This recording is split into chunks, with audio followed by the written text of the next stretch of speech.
Direto ao ponto. Uma conversa com quem tem o que dizer.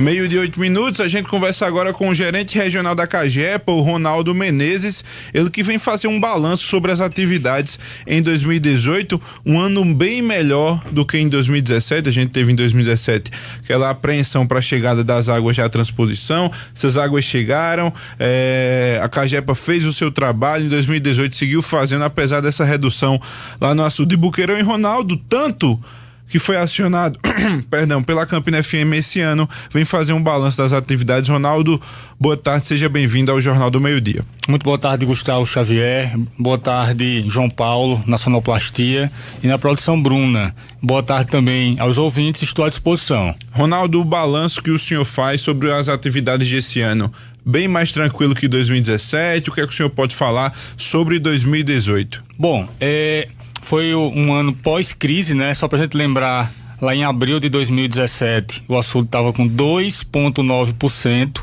quase colapso, não havia mais, né, situação pior do que poderia estar. Bom, este ano foi o ano que a gente passou por esse período difícil havia a quantidade de água disponível para distribuir, né, a população, mas o balanço geral que a gente faz é que foi um ano de ainda muitos desafios, porque passamos também por outro desafio, que foi a questão da variação da qualidade da água lá no mês de julho. No dia 2 de julho a gente percebeu que a água apresentava uma modificação no odor e no sabor, que foi um outro grande desafio, a gente voltar a água à normalidade, que ocorreu em outubro. Ô Ronaldo, lá em maio o Boqueirão atingiu 35% do seu volume total, que era quando as águas de transposição e também a chuva estavam chegando no açude. Naquele momento, o senhor teve a certeza que a gente estaria tranquilo em relação ao abastecimento de água? Sim, veja só, Gustavo, uma das lições que a crise deixou foi a gente conhecer todas as informações técnicas do sistema. Então hoje, por exemplo, a gente sabe que o volume morto do açude chega a 8,2%, 33 milhões de metros cúbicos. Então, o volume morto é quando a captação muda? Como é que funciona? É quando a captação da água não pode mais ser realizada pela tomada de fundo, porque a partir desse valor começa a entrar ar na tubulação e cria um fenômeno de engenharia chamado de vórtice, que é como se fosse um redemoinho dentro da tubulação e prejudica os equipamentos. E aí a gente tem que utilizar somente a captação flutuante. E com essa captação flutuante, a gente não consegue mais atender todo o sistema ao mesmo tempo.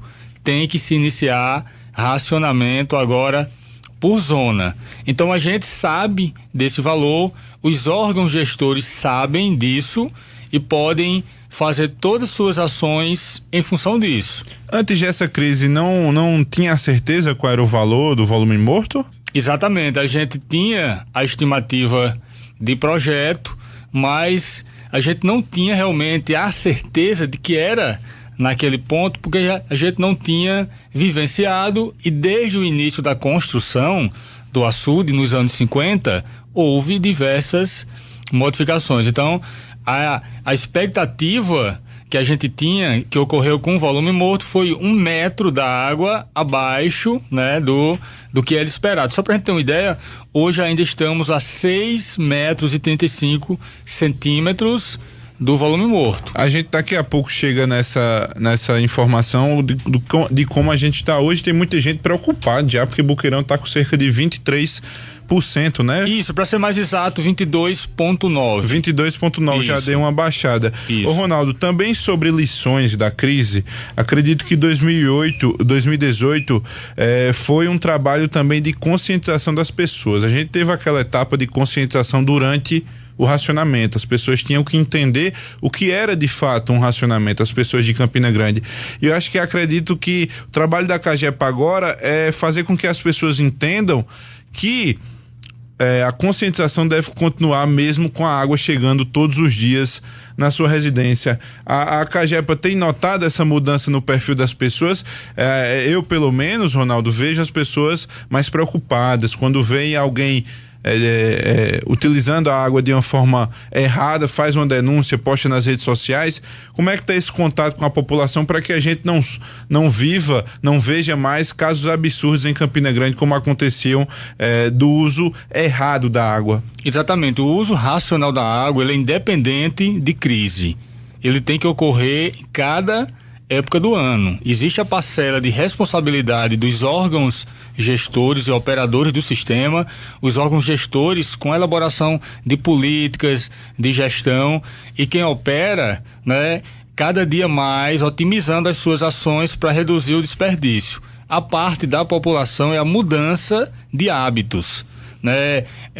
A redução dos banhos demorados, tentar reutilizar a água mesmo naquela forma mais simples, como por exemplo a água da máquina de lavar, que quase todo mundo já tem na sua casa, utilizar de outra maneira para limpeza de calçadas, cuidar, né, da manutenção de suas instalações prediais. As instalações mais antigas têm vazamentos imperceptíveis que duram anos e anos.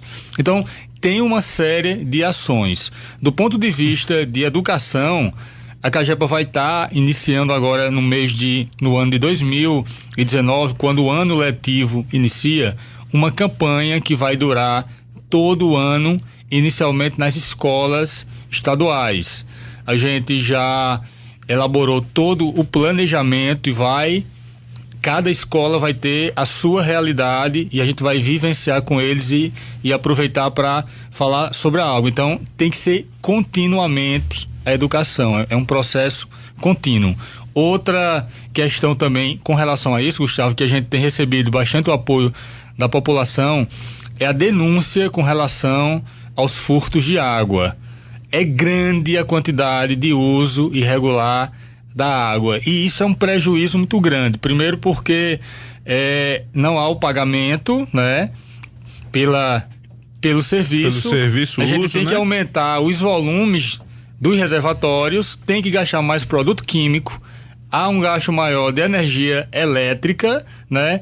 Então tudo isso encarece no ano seguinte o próprio valor do serviço. Então a gente está numa campanha muito forte de fiscalização e a população tem percebido isso e tem denunciado, porque muitas vezes ela percebe nas suas vizinhanças aquela movimentação. A ligação clandestina tem que escavar a rua, então ela acaba percebendo e muitas vezes não tinha esse encorajamento para denunciar. E hoje já está denunciando. Então, assim, uma série de ações contínuas que a companhia tem que cada vez mais fortalecer essas ações de furto e de desperdício, de redução do desperdício da água, agilizando nos vazamentos. E com as redes sociais, isso ficou muito mais fácil. Hoje a população é produtora de notícia, né? Então ela vê de imediato, ela encaminha para o meio que ela tem mais acesso, meio de comunicação. Até pro seu Facebook, viu, Ronaldo? Eu vejo muito, até pessoas que não são da imprensa e veem nos perfis das pessoas da imprensa sua presença, e a partir daí as pessoas entram num diálogo. Já vi várias vezes o pessoal reclamando, dizendo que tá tendo um vazamento, tá tendo furto, e o senhor respondendo ali nas redes sociais, até informando que tá mandando uma equipe. Exatamente. Por lá mesmo. Via message, as pessoas entram em contato. Eu tenho um contato, isso ajudou bastante em todas as partes da cidade. Então isso ajuda líderes muito. Comunitários, líderes comunitários, a gente tem um contato com líderes comunitários de toda a cidade, dos distritos. Então criou-se uma corrente que é o dia inteiro a gente recebendo informações, dando resposta. O líder participa de um grupo da sua comunidade, pode colocar a resposta. Então isso ajudou bastante. Só para relembrar o ouvinte, a gente tratou desse assunto aqui na Campina FM. A CAGEPA encontrou um furto de água numa zona rural aqui de Campina, onde o proprietário lá fez o desvio na rede, encaminhou para sua propriedade. Com uma mangueira ele estava enchendo um barreiro, né? Era um açude, Ronaldo. Um barreiro. A gente achava que era só o furto comum para ser utilizado em uma residência, mas o proprietário estava enchendo um barreiro, um açude, foi isso mesmo, né? Isso, é um pequeno barreiro, reservatório, né? Que ele mantinha constante, até para não chamar a atenção de quem passasse na via pública, lá na zona rural, e era utilizado porque a gente viu que tinha uma plantação lá de palmas, e a gente também... E a comunidade estava sendo prejudicada? Isso. E a gente também agora, Gustavo, essa ação foi pontual, foi uma denúncia que a gente recebe as reclamações de falta d'água na zona rural. A zona rural é o ponto mais afetado, porque é o ponto final da rede, né? Muitas vezes na zona urbana não causa falta d'água de imediato, porque a rede está com seu diâmetro e a quantidade de água é muito grande que vai ser destinada a outros pontos. Então, a gente fez a ação novamente na zona rural, desta vez na área de São José da Mata. A gente fez no sítio Gaspar, Fedes Amaro, estar no Capim Grande. Então, o saldo inicial é alarmante. 25 ligações clandestinas, com ligações para fazendas, com casas, com piscinas. E nessas áreas não estava chegando água. Quando a gente fez a ação, começou já a chegar água. E a gente precisa ainda ir para as outras áreas na zona rural. Porque, infelizmente, não é uma ação fácil, Gustavo, porque a gente tem que ir com todo o equipamento. É quase uma ação policial, né? Tem a presença da polícia, que nos ajuda bastante com o suporte à Polícia Militar Florestal, né? Sua área. Mas a gente tem que ir com rede escavadeira. É um serviço de inteligência. Quando a gente tem a denúncia, já é de imediato. A gente já vai pro ponto. Mas quando a gente tem que sair percorrendo todas as... Só tem a informação que tá sem água na região. Aí a gente verifica se há problema técnico de manutenção, não há, a população não aumentou consideravelmente para provocar uma falta d'água pelo consumo.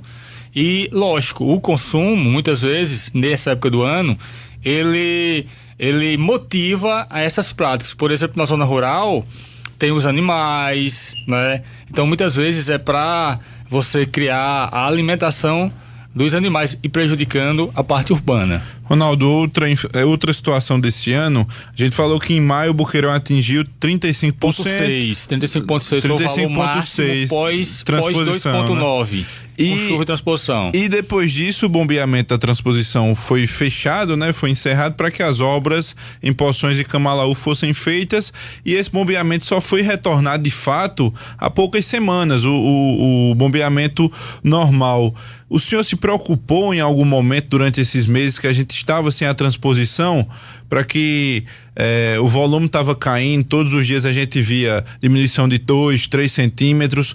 O senhor, como engenheiro, gerente da Cagepa, se preocupou em algum momento? Olha, como cidadão primeiro, a gente se preocupa porque a gente vivenciou, né, essa crise, e a gente sabe, né, enquanto cidadão, o medo que isso causa. Do ponto de vista técnico, por conviver e por ter, né, por saber que todos os dados técnicos hoje existem. Então a gente sabe a vazão, o tempo que a água, ao sair de Monteiro, chega em Boqueirão. Então a gente sabe todos esses dados. Os órgãos gestores têm, né, o mapeamento de todos os seus usuários. Então eu sabia que isso estava tudo sendo analisado, que nada era feito sem esse, né, critério técnico. E até porque muitos de nós pensamos que a transposição é para aumentar o volume do manancial, e não é. É para o abastecimento imediato. Tanto que a ideia não é encher o açude. O objetivo é atender o consumo humano como prioridade. O consumo humano estando resolvido, vem os outros usos. A irrigação familiar, mas primeiro é o consumo humano. Então, a água não é para encher manancial, não tem esse objetivo. Por quê? Porque é muito caro. É muito caro. O custo com a energia elétrica no eixo leste são 6 estações elevatórias com conjuntos motobombas com alta potência. Então, o custo de energia, quem deve servir para encher os mananciais são as chuvas, como houve agora, né? Agora, durante este ano, a gente teve um aporte de água muito bom no manancial que manteve, né? Se fosse só a transposição, é só o nível para consumo, porque a gente tem que lembrar também que além de Boqueirão, o Rio Paraíba segue, e existem outras cidades que também necessitam desta água. quando as obras da Transparaíba, que é uma adutora que está sendo realizada por Ucurimataú, a gente lembra que a gente aqui tem água, mas tem regiões na Paraíba que ainda estão desabastecidas. Minha cidade de Esperança, Ronaldo, o senhor conhece bem a situação, lá não é por Boqueirão, é pela barragem de Camará. Camará está com um nível muito baixo e esse abastecimento não é recorrente. Exatamente. Por exemplo, minha mãe mora precário. no centro e a água está chegando acho que a cada 15 dias, um mês, acho que tá mais ou menos isso, e tem regiões que não chega.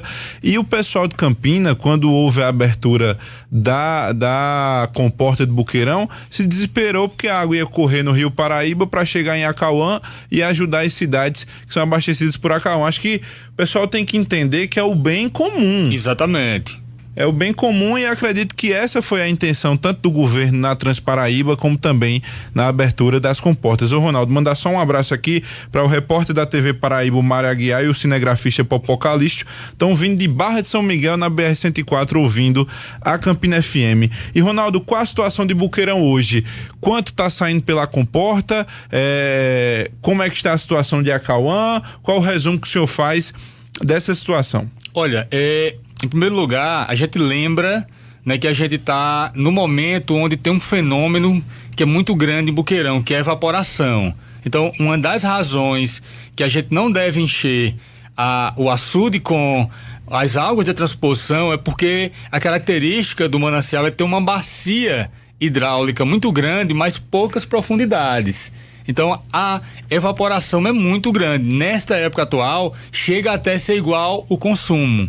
E a gente não tem controle. Então, quais os usos hoje de Boqueirão? A saída para o sistema de abastecimento, Campina Grande mais 18 cidades, a irrigação autorizada pela Agência Nacional das Águas. Acredito que há também a saída de carro-pipas para comunidades rurais, a evaporação e a comporta que ainda está aberta, um valor menor. Quanto, Ronaldo? A gente tem notícia de que é em torno de 500 litros por segundo, né? É o valor que está saindo, mas isso também não tem ajudado a manter o nível mínimo operacional de Acauã. Tanto é verdade que no dia 28 agora a gente teve que desativar o sistema de uma das cidades de Aroeiras, porque a cidade de Aroeiras, a captação é em um dos braços da barragem. Como o nível tá baixo, né? Tá baixo, não consegue captar. É muito baixo naquele local. Então, de modo geral, é esse. A gente espera que a água chegue, né, no açude Epitácio Pessoa o mais rápido possível, né, para que a gente possa ter uma quantidade que possibilite, inclusive, até o aumento da vazão no Rio Paraíba seguinte. E eu acredito que deve ser feito isso. Se a água voltar a Boqueirão, aumenta a quantidade na comporta, porque o pessoal, a gente tinha o Lucas Batista, que trabalhava aqui na Campina FM até há pouco tempo, e ele falava da situação de Aroeiras, que é muito complicada. O pessoal, apesar do abastecimento ter voltado, o pessoal era muito preocupado, tinha muito balde em casa, acumulando água para que não passasse pelaquela seca complicada como a gente vê. E Ronaldo, sobre se não voltar logo essa água da transposição, a gente tem notícia que a vazão que está chegando em Monteiro é de 2.000 litros por segundo, acredito que isso, João Fernandes esteve aqui, só que essa água parece que não está correndo ainda não passou por Camalaú. O senhor tem algum receio de que isso demore demais e a Cagepa tenha que se planejar de outra forma até começar um racionamento novamente em Campina? Olha, a gente teve notícia de que ela está em pleno, né? Em pleno caminho, tá não sei ainda, né, isso, já passou de Camalaú, já chegou numa área que a gente tem lá, o Sítio Conceição, que é onde tem um poço da Cagepa que capta a água pro Cariri, que a água já passou. E pra gente hoje pensar em racionamento, quando a gente começou o racionamento lá em 2014, a gente não tinha perspectiva de entrada nenhuma. Não tinha perspectiva de chuva. Quanto estava a porcentagem naquele 6 de dezembro de 2014? Estava com 99 milhões, estava em torno de 24%. Hoje está um pouco menor, mas naquela época não havia expectativa nenhuma de entrada de nada, né? Não tinha boa perspectiva de chuva.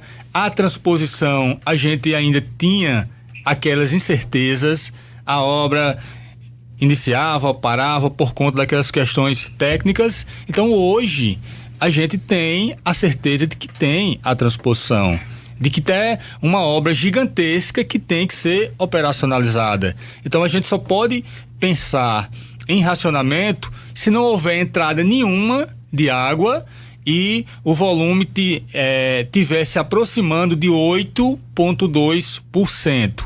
Naquela época, o racionamento não foi por questões técnicas, foi por questões de manancial mesmo, de não ter a incerteza era muito grande. Incerteza. Hoje, a gente tem essa garantia, né, da transposição que precisa ser operacionalizada. Ainda tem algumas questões que têm que ser resolvidas tecnicamente, mas tem a garantia. Então, do ponto de vista técnico, só se começa o racionamento com 8,2%, porque aí seria captação flutuante. As bombas estão lá ainda? Estão lá, estão prontas para funcionar. Nesse momento atual, a gente não está funcionando porque a tomada de fundo tem garantido o aspecto vazão e tem garantido o aspecto da qualidade. Fazer o registro também, o vereador Galego do Leite está acompanhando a entrevista aqui na Campina FM.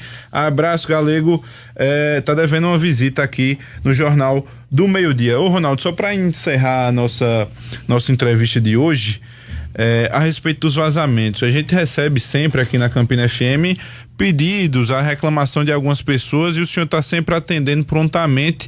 Eu queria saber como é que está a situação aqui. Quando voltou o abastecimento normal, a gente teve muito problema na rede, a rede era antiga, a pressão era muito grande, vocês tiveram que fazer vários ajustes. Hoje a situação é tranquila, são vazamentos mais pontuais aqui em Campina? Olha, o pós-crise a gente teve que se deparar com uma série de desafios e a operação é uma delas. A gente tem um sistema de automação moderno que permite que a gente veja os níveis do reservatório, a vazão que está chegando, identificar o problema, e por outro lado tem que conviver com uma rede muito antiga, né, com uma cidade que está crescendo muito em todas as regiões da cidade, muitas vezes até um crescimento desordenado, e que isso acaba sufocando um pouco o sistema. Então a gente tem lidado de que maneira? A gente tem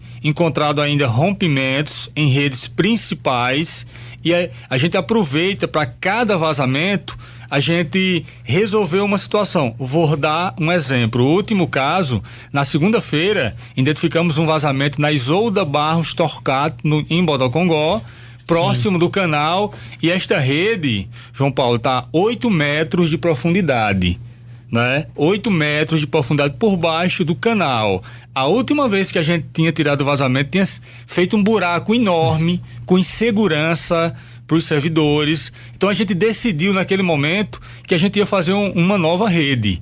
Então a gente teve que deixar uma população desabastecida durante 3 dias, que foi Ramadinha, parte da Ramadinha, né, parte de Bodocongó, e a gente em 3 dias, trabalhando diuturnamente, fez uma nova rede, 590 metros de uma nova rede. Imagina o sem trabalho. Planejar o trabalho, virou noite, enfim, com esse objetivo de essa área resolver. Então a gente vai encontrando problemas e vai aproveitando e substituindo rede. Para o próximo ano, a gente tem um planejamento de substituição das redes ao longo do ano, de forma planejada, porque interfere totalmente a mobilidade. A gente fez uma rede ali próximo de esgoto, na rua Vigovino Vanderlei. Sim. Descendo pro Ideal, foi um caos no trânsito. Teve que fechar a parte da via, né? Teve que fechar porque aquela área ali não tinha rede de esgoto e parte dos esgotos caíam, né, em terrenos privados, e por uma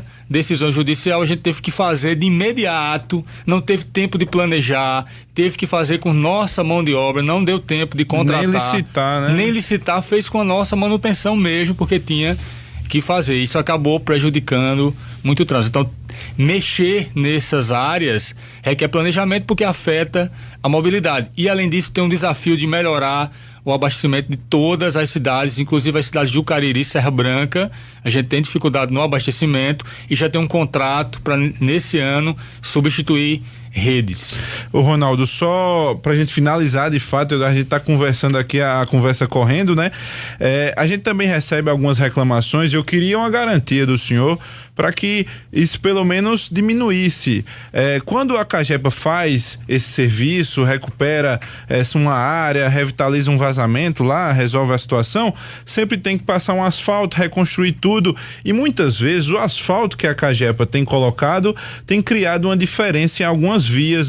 O pessoal reclama que a qualidade é diferente, etc, e tem prejudicado os veículos e os pedestres. O senhor acha que isso a gente pode melhorar em 2018 e resolver esse problema? Com certeza, esse é um dos nossos desafios, né? Primeiro, a qualidade não vai ficar igual, porque o asfalto normalmente feito nas vias é com outro material, é o CBUQ, e em grandes quantidades. E esse que a gente utiliza é o PMF, que a gente chama o pré-misturado a frio, que ele tem o objetivo de liberar a via em poucos momentos. O que acontece ainda é que realmente tem que se minimizar, tem que se conseguir o máximo mais próximo, que ainda não está se conseguindo.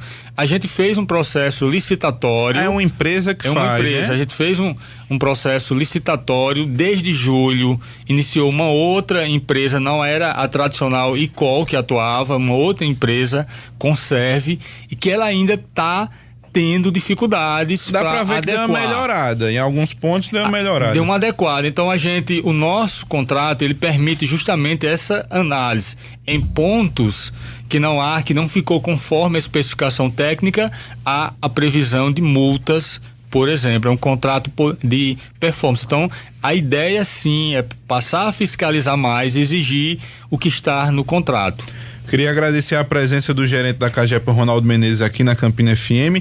Ele que é sempre muito prestativo. Até lembro quando o Ronaldo assumiu a gerência, ele não tinha tanto cabelo branco. Os problemas foram aumentando. É genético. Tá bom. Os problemas foram aumentando e Ronaldo tá sempre prestativo, trazendo esclarecimentos. E sempre que a gente tem uma demanda, muitas vezes você, ouvinte, manda aqui pra Campina FM. Às vezes a gente nem registra no ar, manda direto pra Ronaldo. Ronaldo se compromete a mandar uma equipe e resolver a situação. Meu amigo, muito obrigado, um Feliz Natal, um próximo ano novo. Janeiro, o senhor está aqui de novo falando sobre expectativas para 2019. Isso, a gente agradece, saudar os ouvintes, o Galego do Leite, o Mário e a equipe da TV Paraíba, e agradecer mais uma vez o espaço, estamos sempre à disposição. Muito bem, a gente conversou com Ronaldo Menezes, 12h, 35 minutos.